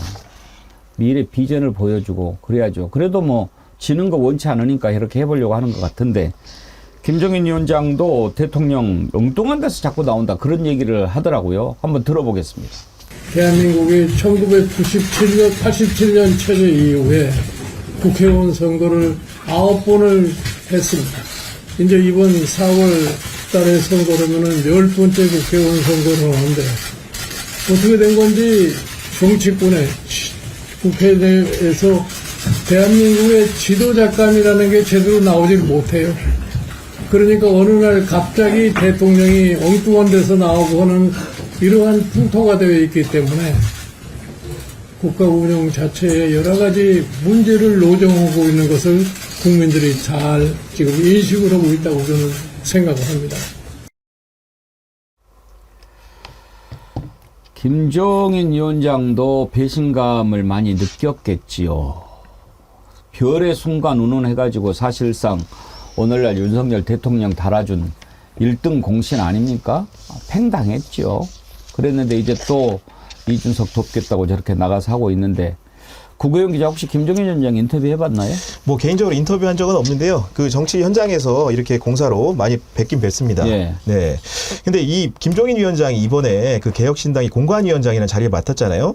저는 사실은 이게 이제 선거를 진두지휘해서 자기가 책임지겠다는 사인은 좀 아니라고 생각을 합니다. 왜냐면은 공관위원장이라는 자리는 아시겠지만 기본적으로 후보가 몰려야지 적합한지 아닌지를 가리는 거예요. 근데 개혁신당 인기라는 것이 지금 주춤한 상태 아닙니까? 갤럽 기준으로 3% 정도 나오고 있는데 그런 상황에 지금 본인들 지역구도 못 정하고 있어요. 그렇기 때문에 사실 공관위원장으로 부임해서 가더라도 정작 할 일이 별로 없어요. 그러니까 본인 같은 경우에도 어제 라디오 나와가지고 내가 지금 수락을 했지만 실제로 무슨 일을 할 수 있을지는 상당히 회의적이라고까지 했습니다. 그런 건데 그러면 이 사람 왜 그럼 개혁신당에 간 거야? 이렇게 물어볼 수 있잖아요. 저는 개인적으로는 기본적으로 본인의 컨셉 자체가 나이가 드신 분이지만은 그 양당 체제에 대한 굉장한 그런 괴멸적인 비판을 하고 있는 자기 뜻과 일치하는 부분이 분명히 있는 건 사실인데 저는 개인적으로 이준석과 금태섭과의 그런 사적인 인연이 좀 더 크게 작동을 했다고 봅니다. 아마도 개혁신당이 중간에 그 이낙연 대표 새로운 미래와 합쳤다가 이제 그 쪼개지는 아픔을 겪지 않았습니까? 그 조언이 아마도 발화점이 김종인 위원장이라고 봅니다. 그리고 그 이행을 한 사람은 바로 금태섭과 이준석이란 말이에요. 그 사람이 자기 뜻대로 따랐어요. 그리고 오라고 하는데 안 갈 수가 없는 거예요. 근데 만약에 정권을 쥐고 만약에 개혁신당을 선거를 전선에서 할 태세였다면 분명히 본인이 공동대표를 한다고 했을 겁니다. 뭐 비대위원장을 할 수 없으니까요. 근데 공관위원장을 했다는 것은 어쩔 수 없이 수락한 좀 측면이 있다.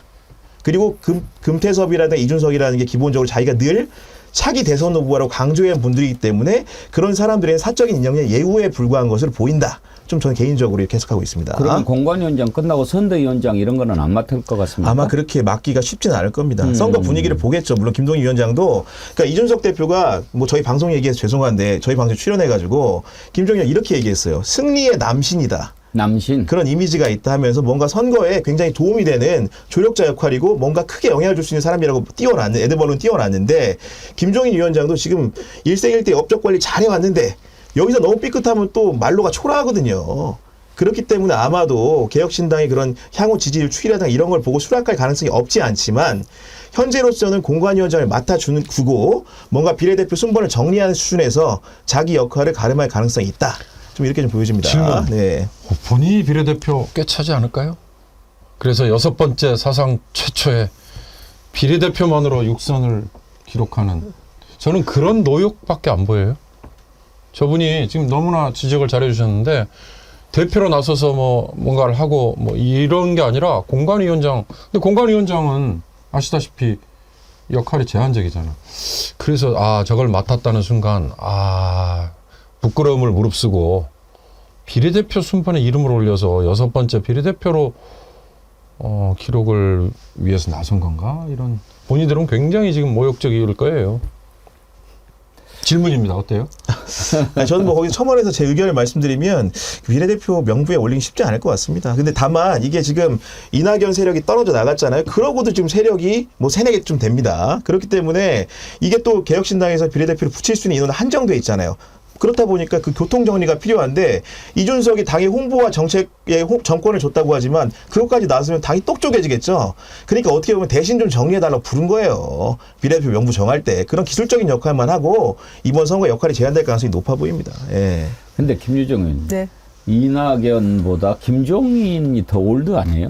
그렇죠. 근데 나이로 올드라고 봤어도. 그래갖고 쳐내놓고 더 올드를 모신다. 이건 좀 이상해요. 그러니까 제가 그때 말씀드렸잖아요.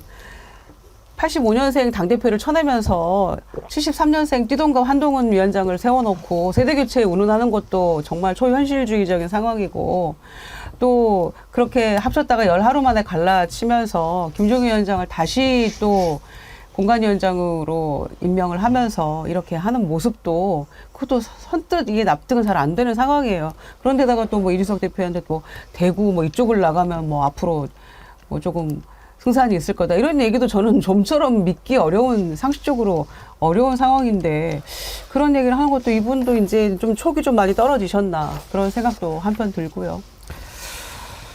예, 잠깐 전하는 말씀 듣고 입으로 이어가겠습니다. 오늘은 정어리몰 상품 광고 끝나고 또 쇼츠 영상 시청자들께서 만들어 보내주신 것 소개하도록 하겠습니다.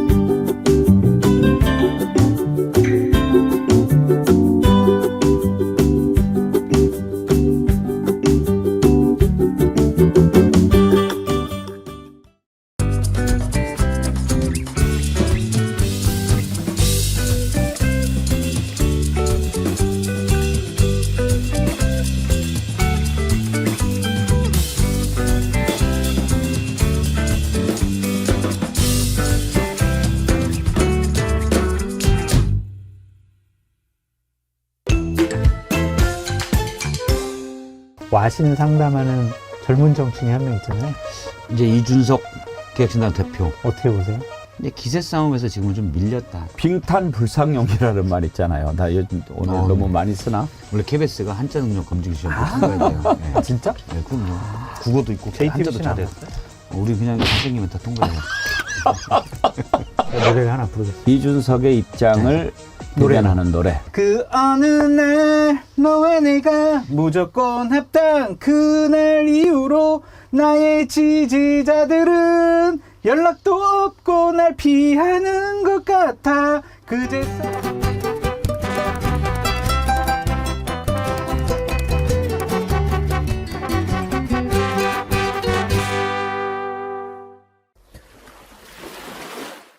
조선시대 때 왕비가 되기 위해서 그냥 가문 선택해서 되는 게 아닙니다. 왕비로 결정이 나거나 세자빈으로 결정이 나게 되면 삼간택을 통해서 일단 결정이 나게 되면 바로 결혼을 하는 것이 아니라 그때부터 시작해서 6개월에서 1년 정도 왕비 교육을 결궁해서 받습니다. 그럼 당시에 언어도 새로 받고 행동도 새로 받고 어떻게 처신해야 되는지 이런 교육들을 한 1년 정도 받는 거예요. 왜 그러느냐?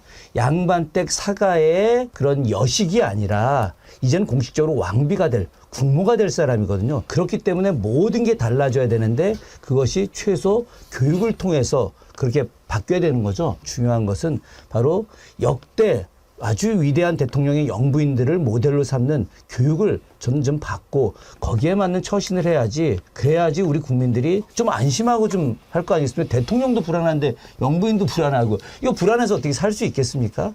이런 아쉬운 생각이 좀 듭니다. 네. 영상 만들어서 보내주신 한 시민님께 감사드립니다. 정말로 우리가 이번 총선 잊지 말아야 할 것 5가지 항상 저희가 입이 아프도록 이야기하지 않습니까? 이채 양명주. 정말 기억해야 됩니다. 우리 구경 기자 오늘 처음 오셨으니까 잘 모르죠? 네, 잘 모릅니다. 예. 네, 무슨 술인가 궁금하죠? 네. 우리가 우리 정어리 TV에 모여 있는 사람들을 정어리언이라고 불러요. 네, 정어리언들이 4월 총선까지 잊지 말아야 할 5가지를 이채 양명주로 정리했는데요. 이태원 참사, 최수근 상병 사망 사건 외압 의혹, 양평 고속도로 의혹, 명품백 수수 의혹, 그다음에 주가 조작. 이 5가지 잊어버리면 안 된다. 그게 이채 양명주군요. 이채 양명주입니다. 네. 그래서 이제는 이채 양명주 우리 정어리언들이 다 알고 깨닫고 계시는데 이렇게 해서 지금 똘똘 뭉쳐서 심판하려고 하니까 겁나겠죠. 겁나서 너무나 위험한 짓들을 또 하죠. 무리하죠. 그래도 우리가 반드시 잊지 말고 그 잘못한 것에 대해서는 대가를 치르게 해야 됩니다. 그렇지 않으면 우리 큰일 납니다. 큰일 납니다. 얼마나 큰일 날지 알아야 됩니다. 요즘에 조국신당이 좀 뜨고 있더라고요. 개혁신당보다도 더 지지율이 많이 나오고 그러던데 조국신당이 과연 어떻게 될지, 민주당에 도움이 될지 안 될지 그건 좀 분석이 필요한데 조국신당이 확실한 건 하나 있죠. 지금 여러 정당 중에서 가장 확실하게 윤석열 정권 심판을 외치는 겁니다. 윤 정권 대드덕을 만드는 게 목표다. 그런 얘기를 했던데 한번 들어봅시다.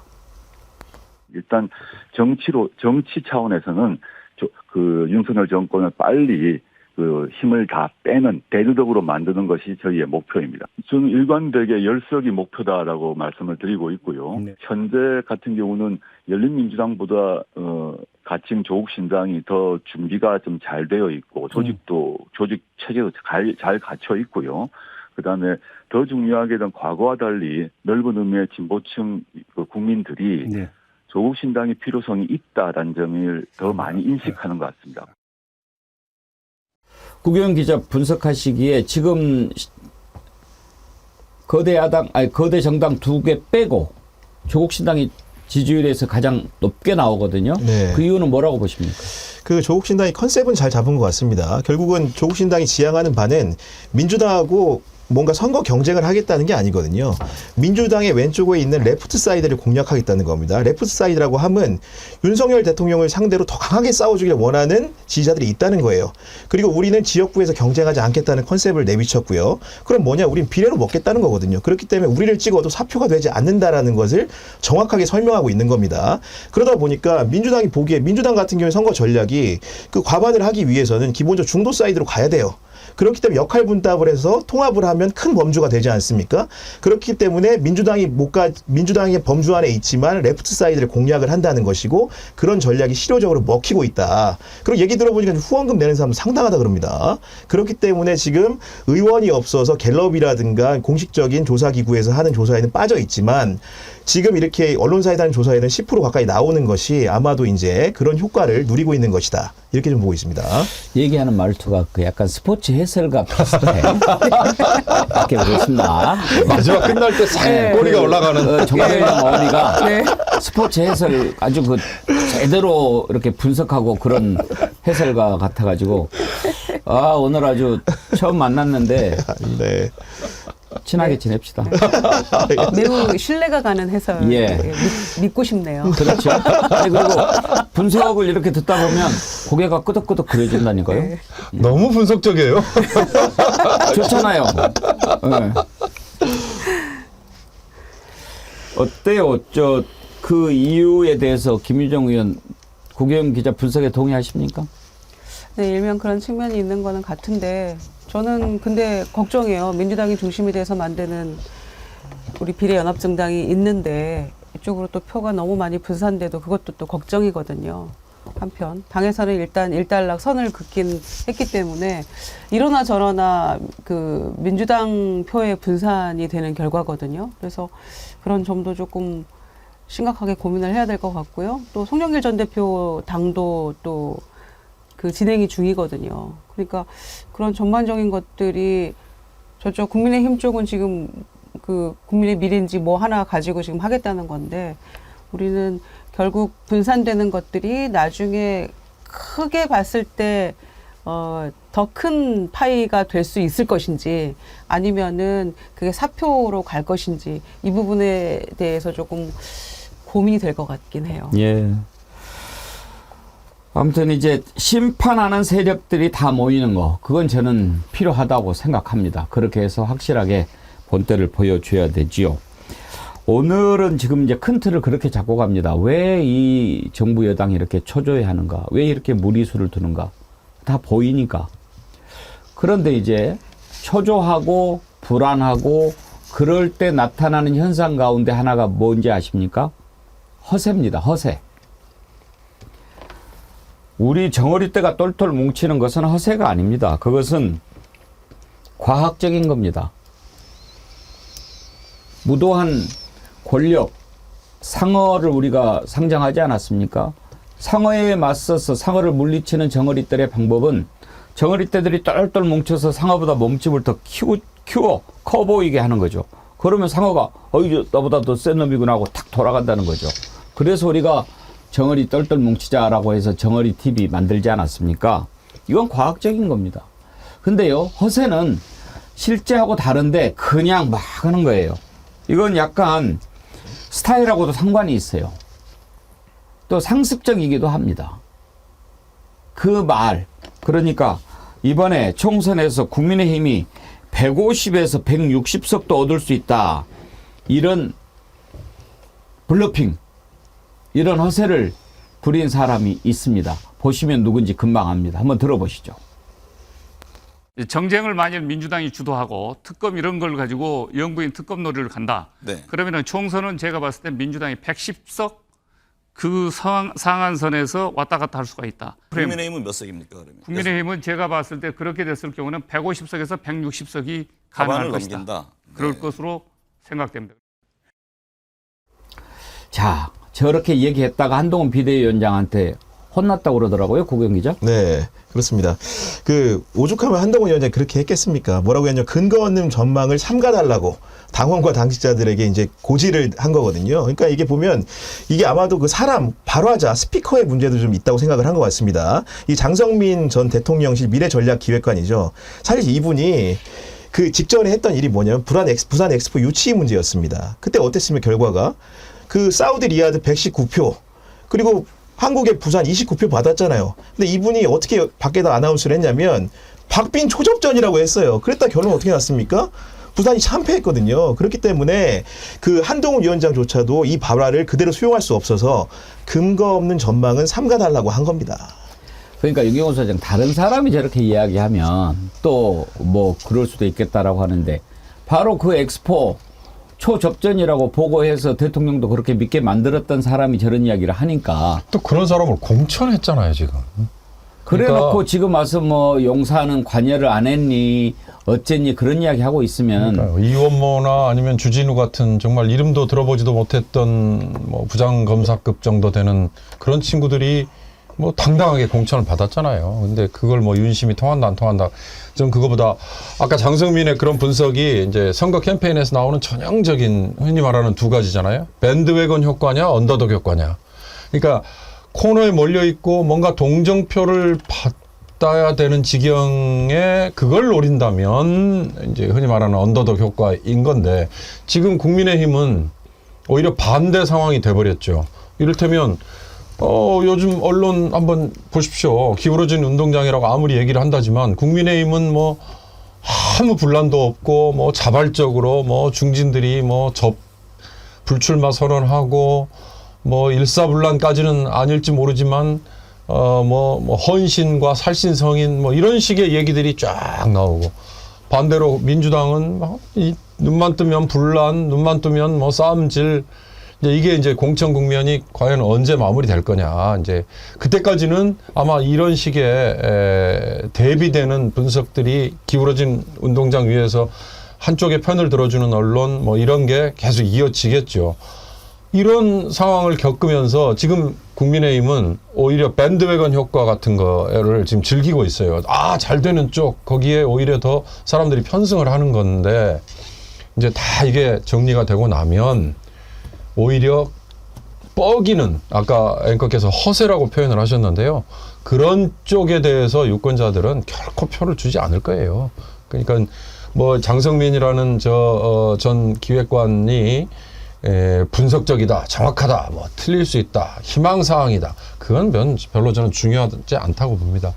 국민의힘 전반적인 기류가 이제 저렇게 이제 허세 내지는 뭐 뻐기는 그게 이제 자만하는 건데 그렇게 가다 보면 결국 유권자들이 잊었던 이 윤석열 정권에 대한 중간평가, 심판 이걸 다시 일으킬 것이다. 유권자들에게서 그렇게 봅니다. 장성민 씨 좀 알죠, 김유정 의원? 네. 어떻습니까? 저렇게 이야기하는 그 이유를 뭐라고 보십니까? 일단 장성민 후보는 동교동에서도 제낀 사람입니다. 그러니까 본인이 뭐 동교동 출신이라고 하고 다닌 적도 있었는데 일단 제껴준 사람이고요. 그리고 굉장히 오만하죠. 성정도 오만합니다. 제가 경험했던 바로는 청와대에서도 근무 같이 했었거든요. 바로 앞방인데 뭐 이렇게 인사하는 걸 제대로 본 적이 없어요. 그런 성정인 사람인데 또 여기 와서 일을 하고 있더라고요. 그런데 부산 엑스포 예측을 하도 자신 있어 해서 우리 진짜 결선 갈 수 있는 거 아니야 라고 헷갈리게 만들었던 장본인 중에 한 명이잖아요. 그 원흉 중에 한 명 아닙니까? 그래서 국제적 망신, 외교 망신은 다 샀고 급기야는 유감이란 말도 잘 안 하던 대통령이 자처해서 뭔가 국민들께 죄송하다고 얘기하는 그런 모습을 우리가 목도했잖아요. 그러니까 진짜 진심으로 우리가 이길 수 있다라고 믿었던 거기 때문에 그 충격이 반대로 컸기 때문에 대통령이 지금 그런 사과 비슷한 것까지 하지 않았습니까? 그래서 이렇게 잘못된 정보를 이렇게 자신만만하게 마치 사실인 것처럼 하는 이런 사람을 공천을 준 것도 문제지만 또 언론 나와서 이렇게 인터뷰하는데 이 입을 그렇게 쉽게 막지도 못할 겁니다. 이미 공천을 받았기 때문에. 그래서 아마 이런 오만한 모습은 지속되지 않을까 생각하는데요. 과연 이 모습 보면서 이걸 고지고대로 믿을 국민들이 있겠습니까? 한동훈의 동료 시민이라면 모를까요? 지금 뭐 대통령이 공천에 개입 안 하니 뭐 용산 출신 뭐 안 봐주니 이런 이야기 했는데요. 여러분 들여다 보십시오. 다 뻥입니다. 몇 군데요? 좀 문제가 생길 사람들 다 미리 정리해서 조용히 시켜놓고 지금 아까 윤경호 소장 말씀하신 것처럼 이원모, 주진우 대통령 핵심 인사들입니다. 인사비서관, 법률비서관 핵심 중에 핵심입니다. 양지로 쫙 보내지 않습니까? 장성민 엑스포를 어떻게 지금 해가지고 그 돈을 얼마나 썼는지 이건 반드시 저는 국정조사에서 밝혀내야 된다고 생각합니다. 엑스포 유치한다고 쓴 돈 얼마지? 어디에 얼마 썼지? 그래놓고 29표? 29표는요. 출장 다닐 필요도 없어요. 방 안에서 전화만 해도 29표 나옵니다. 그런데 그거 다 세계 일주 다니면서 돈 쓴 거 다 밝혀내야 됩니다. 그래놓고 그거 끝까지 국민 속인 겁니다. 이채양명주에 엑스포도 내야 되네. 이채양명주.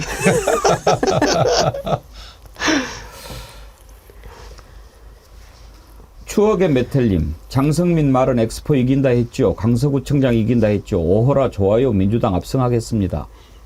별이 총총님, 그냥 300석 한다고 하지 그랬어요, 장성민 씨. 그러게 말입니다. 지금 이렇게 하는 이유를 왜 모르겠습니까? 이건 이제 또 홀리려고 하는 겁니다. 또 이제 저는 순진하다고 보지 않습니다. 만약에 이번에도 제대로 심판하지 못하면. 어리석은 겁니다. 한 번 당하면 몰라도. 2번 당하면, 사기를 한 번 당하면 순진해서 당할 수 있는 거예요. 보이스피싱도. 그런데 또 당했다? 그건 좀 병원에 가봐야 돼요. 문제가 있는 겁니다. 어떻게 그런 걸 2번씩이나 당합니까? 지금 이 나라가 어떻게 가고 있는지 뻔히 보이지 않습니까? 왜 이렇게 됐습니까? 선택을 한번 잘못해서 그런 거 아닙니까? 그런데 그 나라를 더 지금 망치려고 하고 있지 않습니까? 선거 앞두고 그린필드 푼이 군사보호구역 해제하니 이따 얘기를 하는 사람을 어떻게. 근데 이제 또 홀립니다. 우리 150석, 160석 할 수 있다. 그것도 말리는 척 합니다. 이번에도 그렇게 되면은 나라 큰일 납니다. 절단 납니다. 어떤 짓들을 하고 있는지 다 들여다봤죠. 한 가지 더 있어요. 지금 이 정권이 어떤 정권입니까? 검사 독재 정권 아닙니까? 그냥 갖다가 잡아 넣으려고 그럽니다. 그리고 입 틀어 막습니다. 벌써 3명째 대통령 앞에서 이야기한다고 끌고 나가죠. 그리고 세상에 방송에서 여사자 안 붙였다고 법정 제재 가합니다. 이번에 어떻게 합니까? 또 여러분 잊어버렸죠 하고 이재명 대표 부인 김혜경 여사를 또 기소합니다. 기어이 재판받는 모습 보여주려고 한 거겠죠. 그게 어떤 기소입니까? 어떤 재판입니까? 변호인이 그런 얘기 하더군요. 이런 경우 처음 본다. 한번 들어보시죠. 저는 이 기소되기 직전까지만 해도 설마 기소할까 했습니다. 너무 황당한 기소입니다. 사실 배 사건이 이미 재작년에 기소가 됐는데 당시 뭐 수사 자료나 관계자들의 진술 어디에도 공모했다고 볼 근거가 전혀 없었습니다. 그래서 재판 과정에서도 공모했다는 사실이 전혀 기재되지 않았었고, 심지어 그 기부행위 행위자에 있어서도 여기 김혜경 여사 이름이 있었지만 재판부가 그 부분에 대해서 명확히 하라 해서 김혜경 여사 이름이 빠질 정도였었습니다. 그 이후에 특별히 증거가 있다, 새로운 증거가 발견된 것도 아닌데 이렇게 뒤늦게 기소했다는 것은 아무리 정치검찰이라 하더라도 이건 너무했다, 해도 너무했다라는 게 저의 솔직한 심정입니다. 구 기자, 도대체 어떤 걸로 기소했길래 변호인이 저렇게까지 얘기를 하는 거죠? 그러니까 제가 설명을 좀 드리면은 이때가 이재명 대표 대선 경선 후보 출마 후에 있었던 일인 것 같아요. 예. 날은 2021년 8월 2일에 그 한 음식점에서 당 관련 인사 3명과 자신의 운전기사 변호사하고 식사를 한 모양이에요. 예. 근데 식대를 수행비서인 배모 씨인가 이미 재판에 넘겨진 분이죠. 그분이 결제를 했는데 그냥 10만 원 상당이라고 하고, 이것이 공직선거법이 정한 기부행위에 해당이 돼서 아마도 공소시효 도과일을 앞두고 재판에 넘긴 것으로 보입니다. 그 주로 먹었던 게 짜장, 짬뽕 이런 거였다는 거 아닙니까? 짜장면, 짬뽕 먹고 또 본인 건 본인 카드로 계산했다고 그러고 7만 8천 원 가지고 지금 기소한 거 아닙니까? 네, 그렇죠. 네. 그러니까 이게 사실은 제가 좀 설명을 드리면은 이게 지금 기소를 하면서 검찰이 의도했든 안 했든 모르겠는데 정치적으로 분명히 효과가 있다. 저는 이거를 포토라인 이펙트라고 좀 설명을 좀 하겠습니다. 무슨 얘기냐면 기본적으로 아까 보셨잖아요. 방송을 통해서 김칠준 변호사와 김혜경 그 여사가 나왔습니다. 그리고 카메라 다 찍어요. 사진 플래시 세례가 터집니다. 그러면서 우리 사람들 국민들 어떻게 느낍니까? 법정에 왔잖아요. 죄가 없으면 법정에 관리 있다고 안 느끼겠죠. 그런데 반면에 지금 김건희 여사 어떻습니까? 12월에 네덜란드 국빈방문을 간 다음에 지금 그 석 달째 두문불출하고 있잖아요. 그러나 최재형 목사가 추가로 폭로했지만 그에 대해서 응답이 없잖아요. 근데 법정에 갈 일이 없잖아요. 김혜경 여사는 갔잖아요. 그럼 어떻게 됩니까? 김건희 여사의 리스크가 상쇄되겠죠. 그러니까 결국은 검찰이, 제가 주요하게 말씀드리는 건 정말 지휘부의 어떤 뜻인지 모르지만은 법원에 가서 포토라인에 설 거라는 것을 여당은 알고 있을 겁니다. 결국 그렇게 되면 범죄자의 모양새가 연출이 되고, 그에 반면에 김건희 여사는 상대적으로 죄가 물타기가 되는 것이겠죠. 분명히 그런 효과를 노린 것이다. 이렇게 보여집니다. 근데 구 기자님, 가급적 김건희 얘기는 하지 말고 나한테 넘기세요. 지금 현직이잖아요. 아, 그렇죠. 네네. 가급적 하지 마. 김건희 이야기하면 아주 안 좋아요, 뒤끝이. 1억 선배 들어와요? 그리고 잘려. 아, 그렇습니까? 네. 네. 아직 젊으니까 경향신문이 그럴 거라는 게 아니고 하여튼지 안 좋아요. 뒤끝이 안 좋으니까 그 이야기 하다가 김건희 얘기할 거 있으면 저한테 넘기세요. 저는 이미 잘릴 대로 다 잘려가지고 이제 더 잘릴 데도 없어. 아까 김칠준 변호사가 설마 기소하랴라고 예. 생각했다 그랬잖아요. 그러니까 이제 그건 뭐 기소할 만한 그 흔히 말하는 죄의 경중 이제 이런 측면을 아마 봤을 거예요. 근데 저는 이게 공소시효 마지막 날을 했다 뭐 그 얘기 플러스 기소를 하면 그러면 윤석열 정권 지지자들의 경우는 너무 빼고요. 나머지는 그럼 김건희 씨는 이라고 누가 안 물어보겠어요? 그러니까요. 아니 주가 조작 그 주범까지는 뭐 아니라고 하더라도 이름이 37번이나 추가로 새로 발견돼서 검찰이 안 부를 수가 없는 김건희 씨는 이러한 얘기를 되물을 텐데 설마 검찰이 그걸 무릅쓰고 기소를 할까? 저는 개인적으로 그렇게 생각을 했는데요. 그러니까 이제 이런 걸 놓고 보면 문재인 정부 때 사법개혁이라고 얘기를 하면서 공수처를 만들었지 않습니까? 저는 대한민국 사법체계에서 공수처의 등장을 무슨 고위공직자들만을 비리를 따로 뭐 수사할 수 있는 이거보다도 검찰의 기소 독점이라는 거를 깨는 첫 시도였다. 그거에서 저는 가장 큰 의미를 부여를 했었거든요. 근데 아쉽게도 공수처가 그 이후에 검찰의 기소 독점을 깼다고 정말 역사에 기록될 만큼의 성과를 못 내고 지지부진하고 가고 있는 게 안타깝긴 하지만 바로 이런 거에서 검찰이 갖고 있는 기소 독점주의가 얼마나 위험한 건지 그걸 전 여실히 보여준 사례다 이런 생각이 들어요.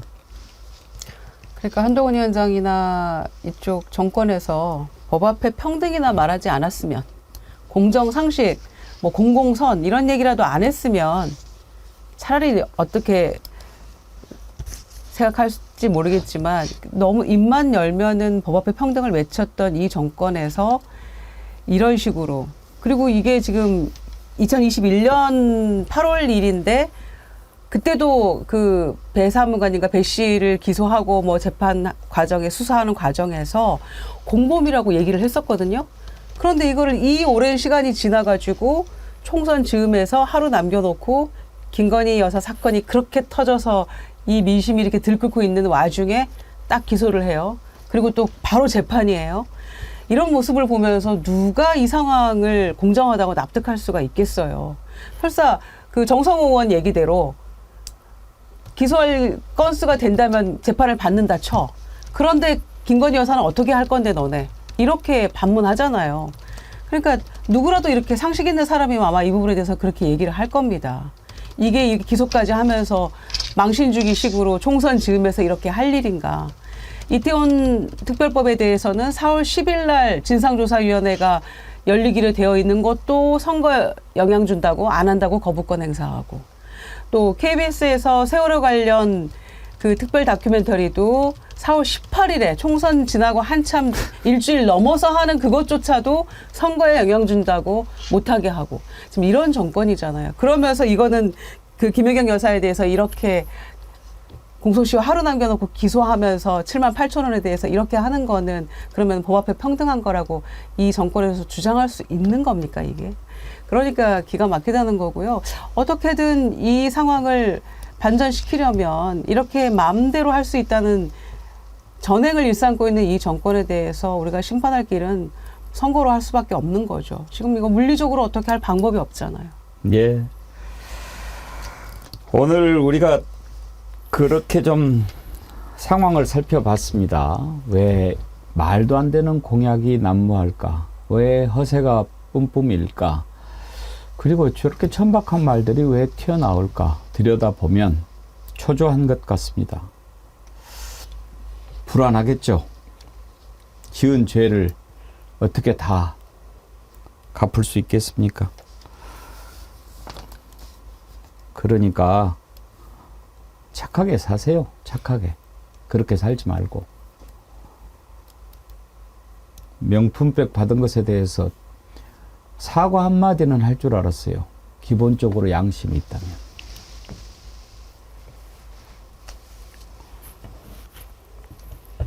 이태원 참사 희생자 유족들 지금도 찬바닥에서 잊지 못하고 기고 있지 않습니까? 손 한번 잡아주지 않는 정부입니다.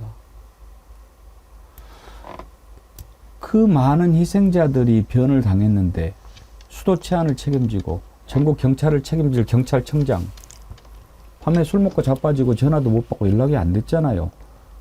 그런 사람이 아직도 자리를 지키고 있어요. 박정훈 대령 우리가 얼굴을 봐서 그 사람 얼마나 떳떳하고 정직하게 살아왔을지 충분히 짐작이 가지 않습니까? 어떻게 왜 내 아들 같은 장병이 희생을 당했는데 왜 그랬는지 그거 조사해서 결재까지 받았잖아요. 그걸 뒤집었잖아요. 누가? 장관이 결재까지 한 거 누가 뒤집을 수 있어요? 그랬는데 그 말을 안 듣는다고 감옥에다가 집어넣으려고 하고 있어요. 이런 정권인데 그걸 심판 안 하고 어떻게 이 나라에서 살 자신이 있습니까?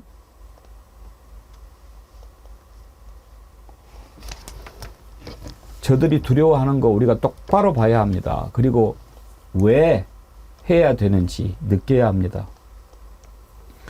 오늘도 많은 분들이 지금 함께 해주셨는데 좀 정리하도록 하겠습니다. 정리하는 동안에 광고 듣고 이어가겠습니다.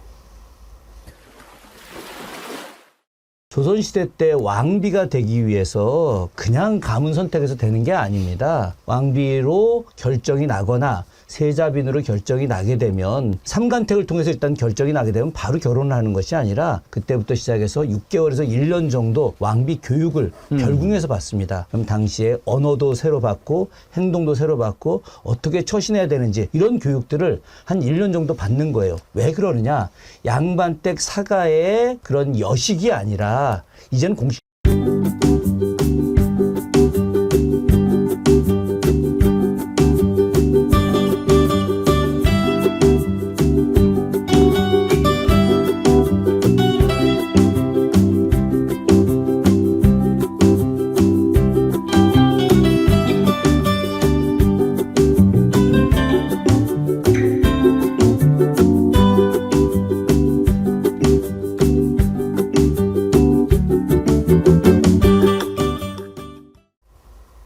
예, 아까 두 분 댓글 소개해드렸고요. 두 분만 더 선정해서 드리도록 하겠습니다.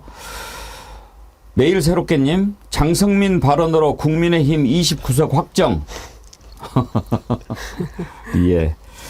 박승만님, 어제 근무했던 삼양교통 시내버스 운전수 동료들 노조 사무실에서 백운기의 정치 1번지 홍보했더니 모두 구독 중이라고 합니다. 얼마나 흐뭇했던지 가족들에게도 구독 권유 당부했습니다.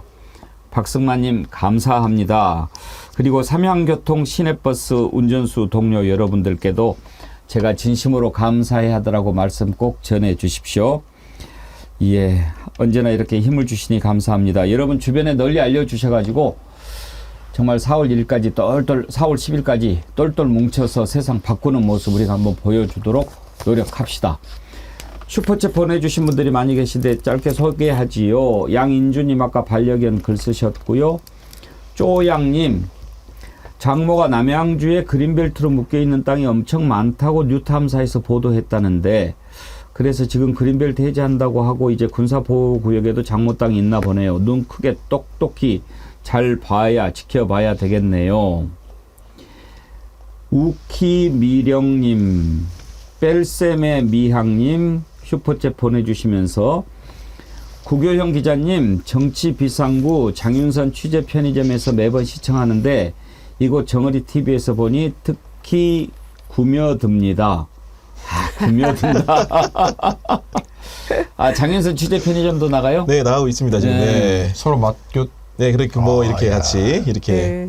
장윤선 선배가 뭐 품앗이 예, 하시는 저희 거죠? 방송에 나오고요. 네, 하고 있습니다. 예. 장윤선 기자 거기 나가고. 네, 그렇습니다. 예. 네. 장윤선 취재 편의점 재밌게 잘하죠? 아, 그렇습니다. 예. 네. 흥미롭게 하고 있습니다. 이상형 월드컵 한번 해봐. 보라돌이님, 5년 임기가 왜 이럴까? 그건 분명 개판을 치고 난리를 쳐서 감옥에 간들 좀에 있으면 풀어주니까. 지금까지 다 그랬잖아요. 조양님 또 보내셨어요? 얼마 전부터 SNS에 입틀막 챌린지가 이루어지고 있습니다. 두 손으로 입을 막고 사진을 올려 국민의 입을 막으려는 정부에 항쟁합니다. 가능하신 분들은 동참해 주시면 좋겠습니다. 아, 입틀막 챌린지.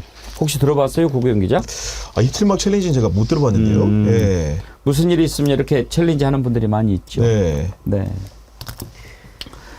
그래요. 오늘 슈퍼챗으로 성원해 주신 분들 감사드리고요. 또 정기 구독 후원 함께 해주신 분들께도 감사드립니다. 마지막으로 도다리 쑥국 얼마 남지 않아서 소개를 해드리는데 준비한 수량이 얼마 안 남았고 이번 주 금요일이 3.1절이죠. 3.1절도 저희 방송할 겁니다. 그런데 금요일이 휴일이라서 내일 주문한 것 한 분까지만 이번 주에 받아보실 수 있다고 하네요. 웬만하면 오늘 내일 다 주문하시는 게 좋겠네요. 만약 오늘 다 판매하면 제가 추가해달라든지 할 테니까요. 입맛 없고 나른한 봄에 맛있는 도다리 쑥국 보양식 드시고 힘내시라고 적극 추천드립니다. 배공기가 먹어봤습니다. 자신 있게 추천합니다. 도다리 쑥국 저 봄마다 먹었어요. 그 시청 앞에 진짜 잘하는 집이 있어요. 가보셨나요? 이름은 얘기할 수 없고. 근데 아주 가는데 이거 이제 봤더니 이게 거의 한 사람 먹는 값이거든요. 29,900원이면 그쪽에서. 근데 물론 거기는 이제 막 멍게로 해서 비빔밥 대주고 그러는데. 근데 저게 3, 4인분이에요. 한 가족이 먹기가 충분해요. 그리고 살이 아주 통통하고 아주 괜찮았어요. 여러분들 추천합니다. 오늘 구경 기자 처음 했는데 어땠어요? 아주 뭐 유쾌한 그 자리 가운데 이제 출중하신 선배님들 모시고 하니까 뭐 기운이 좀 났습니다. 예. 제 방송도 오후 4시에 가서 잘하겠습니다. 누님도 계시고 형님도 계시고. 네. 아유, 방송 잘하는데 겸손하기까지 해요. 그러니까. 요즘엔 그렇다니까요. 그러니까요. 우리 윤경호 소장하고 저하고 얼마 차이 안 나는데 우리가 옛날에 밥 먹으면서 그런 얘기 한 적이 있어요. 우리 시대를 잘 타고 태어났다. 맞습니다. 요즘 같으면 우리 기자 못 됐다. 네. 차은우 모르는 거 보세요.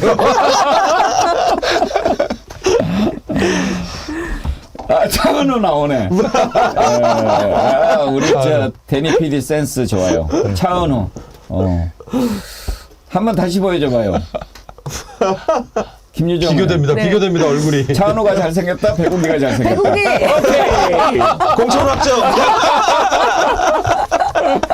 그러면 김유정에 내일 봅시다. 네. 자, 윤경호 소장님, 구경호 기자님 오늘 세 분 수고하셨습니다. 고맙습니다. 감사합니다. 함께 해주신 여러분 감사합니다. 내일 오전 11시에도 힘차게 찾아뵙겠습니다. 고맙습니다.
와신 상담하는 젊은 정치인이 한 명 있잖아요. 이제 이준석 기획신당 대표. 어떻게 보세요? 근데 기세 싸움에서 지금은 좀 밀렸다. 빙탄불상용이라는 말 있잖아요. 나 요즘 오늘 너무 많이 쓰나? 원래 KBS가 한자 능력 검증 시험 통과해야 돼요. 네. 진짜? 네, 그럼요. 국어도 있고 한자도 잘해요. 우리 그냥 선생님은 다 통과해요. 노래를 하나 부르겠습니다. 이준석의 입장을 대변하는 노래. 그 어느 날 너와 내가 무조건 합당 그날 이후로 나의 지지자들은 연락도 없고 날 피하는 것 같아 그제서